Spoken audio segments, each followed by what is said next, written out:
اللہ اللہ۔ حضرت مولانا رشید احمد گنگوہی رحمۃ اللہ علیہ حضرت حاجی امداد اللہ مہاجر مکی رحمۃ اللہ علیہ کو ملنے کے لیے آئے۔ اس وقت ابتدائے جوانی کا زمانہ تھا۔ خیال تھا کہ بس چھٹی کا دن ہے، جائیں گے، حضرت سے ملیں گے، واپس آ جائیں گے، چونکہ سبق پڑھانا ہے۔ ملے، واپس آنے کی بات کی تو حضرت نے فرمایا کہ رشید احمد کچھ وقت ہمارے ساتھ بھی گزارو۔ حضرت میں سبق پڑھانے والا استاد ہوں، تعلیم و تعلم میرا کام ہے، اگر میں واپس نہیں جاؤں گا تو بچوں کے سبق کا ناغہ ہو جائے گا۔ لیکن محسوس یہ کیا کہ حضرت چاہتے ہیں کہ ساتھ رہیں، تو دل میں خیال آیا کہ ساری زندگی پڑھنے کا کام ہی تو کرنا ہے، کیوں نہ میں کسی اور دوست کو پیغام بھیج دوں کہ کچھ دنوں وہ میرے سبق پڑھا دیں، میں آ جاؤں گا۔ چنانچہ کہا کہ اچھا حضرت، میں آج کی رات ٹھہر جاتا ہوں، مگر آپ کے ہاں تو خانقاہ میں لوگ رات کو عبادت کرتے ہیں، جاگتے ہیں، میں ساری رات جاگوں گا تو صبح کیسے سفر کروں گا یا کیسے پڑھاؤں گا؟ پر میں نے آپ کو کوئی نہیں جگائے گا، ٹھیک ہے میں صبح چلا جاؤں گا۔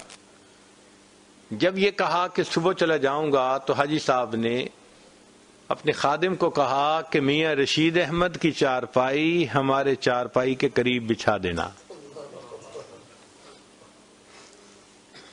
فرماتے ہیں کہ جب تہجد کا وقت آیا تو میری آنکھ کھلی، میں نے بھی تہجد پڑھی، پھر میں ذکر کرنے بیٹھ گیا۔ فجر کے وقت حضرت حاجی صاحب نے پوچھا، میاں رشید احمد، وہ جو میرے ساتھ فلاں بندہ کوئی بیٹھا ہوا گفتگو کر رہا تھا، ذکر کر رہا تھا، وہ کون تھا؟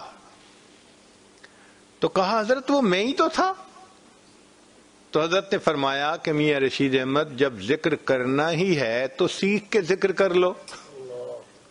اب یہ ایسی بات تھی کہ جس نے لاجواب کر دیا، اچھا حضرت سکھا دیجئے۔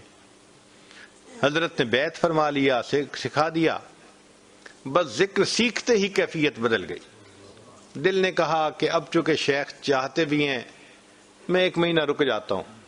پھر 1 مہینہ وہاں رکے۔ اس 1 مہینے میں ان کے اندر نسبت منتقل ہوئی، مگر مشائخ جب اصلاح کرتے ہیں تو پھر امتحان بھی لیتے ہیں، اصلاح ہوئی یا نہیں۔ حضرت حاجی صاحب نے امتحان عجیب لیا۔ ایک جگہ دعوت تھی اور ایک اور بزرگ بھی تشریف لائے ہوئے تھے، غالباً حضرت مولانا فضل الرحمان گنج مراد آبادی رحمۃ اللہ علیہ تھے۔ حضرت حاجی صاحب میاں رشید احمد کو بھی ساتھ لے کر گئے۔ جب گئے تو دسترخوان بچھا، خوب کھانے پکے ہوئے تھے۔ ایک پلیٹ میں دال ڈال دی، 2 چپاتی۔ میاں رشید احمد یہ دسترخوان کے کونے پہ بیٹھ کے کھا لیں۔ آرام سے بیٹھ کے کھانے لگ گئے۔ ہم جیسا ہوتا تو شاید بیت کا تعلق ہی توڑ بیٹھتا کہ ہمارے حضرت صاحب کو تو انصاف کا پتہ ہی نہیں ہے، مساوات کا پتہ ہی نہیں ہے۔ مگر وہ علماء تھے، وہ جانتے تھے کہ فعل الحکیم لا یخلو عن الحکمہ، دانا کا کام دانائی سے خالی نہیں ہوتا۔ اب حاجی صاحب خود تو ماشاءاللہ مرغے چرغے، ادھر دال سے روٹی کھائی جا رہی ہے۔ درمیان میں حضرت حاجی صاحب نے اچانک ایک سوال کیا اور کہا، میاں رشید احمد، جی تو چاہتا تھا کہ تجھے جوتوں میں بٹھا دیتا، جی تو چاہتا تھا کہ تجھے جوتوں میں بٹھا دیتا، پھر میں نے تمہیں دسترخوان کے کونے پہ بٹھا دیا۔ بس یہ کہہ کے تو میاں رشید احمد فرماتے ہیں انہوں نے آگے سے بہت ہی مسکرا کے کہا کہ حضرت میں تو جوتوں میں بیٹھنے کے قابل نہیں تھا، یہ تو آپ کا احسان کہ آپ نے مجھے دسترخوان کے کونے۔ اب حاجی صاحب نے چہرہ دیکھا کہ نفس اندر سے بھڑکا یا نہیں۔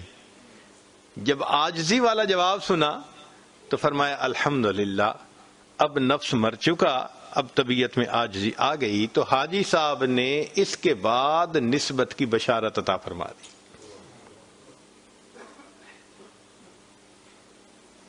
پھر جب جدا ہونے لگے تو حضرت گنگوئی رحمت اللہ علیہ نے اس وقت پوچھا حضرت میرے اندر تو کچھ ہے نہیں. تو حضرت نے فرمایا آپ کو اجازت اس لیے دی جا رہی ہے کہ آپ کو اپنے اندر کچھ نظر نہیں آتا. اگر کچھ نظر آتا تو آپ کو کبھی اجازت نہ دی جاتی. لا الہ الا اللہ لا الہ الا اللہ لا الہ الا اللہ لا الہ الا اللہ لا الہ الا اللہ لا الہ الا اللہ لا الہ الا اللہ